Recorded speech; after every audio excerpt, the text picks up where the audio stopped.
Record গড়ার হাতছানি ছিল বাংলাদেশ নারী ক্রিকেট দলের সামনে, কিন্তু হলো না আর সেটা।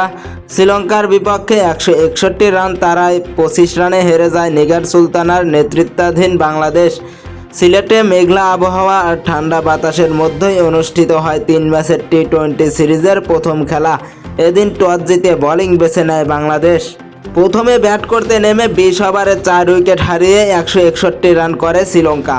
দলের হয়ে 35 বলে 5টি 4 আর 2টি ছক্কার সাহায্যে সর্বোচ্চ 61 রান করেন হর্ষিতা সামারা বিক্রমা। এছাড়া 40 বলে 7টি বাউন্ডারির সাহায্যে 55 রান করেন ইমেশা দুলানি।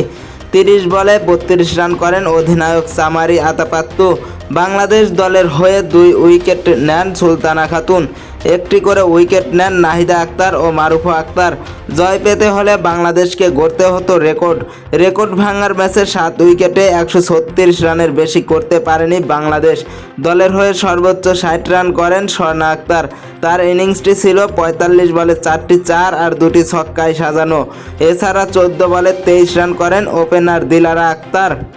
টি-20তে 2023 সালের 9 মে শ্রীলঙ্কার বিপক্ষে কলম্বোয় নিজেদের ইতিহাসে সর্বোচ্চ 146 রান তাড়া করে জয়ের কীর্তি গড়ে বাংলাদেশ।